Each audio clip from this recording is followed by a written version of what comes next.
Fans association నుండి వస్తున్నాం, state convener. ఇలా మా అనంతపూర్ చెలో అనంతపురం మా ఎన్టీఆర్ అభిమానులు చౌదరి అన్న పిలుపునిచ్చారు. దానివల్ల మేము రాత్రి నుండి కారులో ప్రయాణం చేస్తుండగా అనంతపూర్కి 30 కిలోమీటర్స్ బ్యాక్ లో మమ్మల్ని ఆపడం జరిగింది. మేము అక్కడికి వెళ్లి మద్దతు తెలపాల్సిందిగా మేము మా ఫ్యాన్స్ తరపు నుండి చేయాలనుకున్న దాన్ని కార్యక్రమాన్ని పోలీసులు మమ్మల్ని ఆపేసి మీరు వెళ్ళడానికి వీల్లేదని అంటున్నారు. అయినా సరే మేము వెళ్లాల్సిందేనని చెప్పి మేము వాగ్దానం దిగి రోడ్డు మీద మా కార్లు కీ తాళాలుగా లాక్కోవడం జరిగింది. ఎలా అయినా సరే మేము అనంతపూర్ వెళ్లి ఆయన చూసి మాట్లాడి రావాల్సిందే. మా ఎన్టీఆర్ అన్నకి మద్దతు చెప్పాల్సిందే. చెప్పకపోతే మేము ఇక్కడ నుండి కదిలేదు. ఎక్కడెక్కడ నుండి వచ్చిన వాళ్ళందరూ ఇక్కడే ఉండిపోతాం.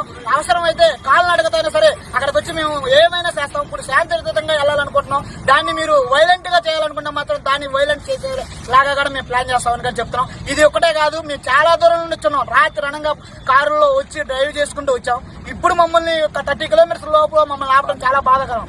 ఇది మమ్మల్ని అక్కడికి వెళ్ళనించాలి. మమ్మల్ని మేమేమి అక్కడికి వెళ్ళి గొడవలు చేస్తామని అన్నట్ల మద్దతు తెలుపుతాం అంతే. మా అన్న చౌదరి అనే అన్న, నరేందర్ చౌదరి అన్న అన్నకి మేము మద్దతు తెలపడానికి తిరువిధి హరికృష్ణ అనే ఎన్టీఆర్ స్టేట్ కన్వీనర్ గా మేము వెళ్లి మద్దతు తెలుపుతామని చెప్తున్నాం. నా పేరు నల్లూరు నాచార్య.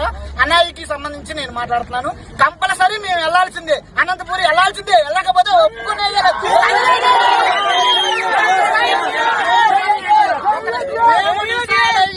ఒక్కసారి కానీ వెనక్కి తిరగకుండా ముందుకు బయలుదేరామంటే ఎవరు వచ్చినా ఆగే ప్రసక్తే లేదు.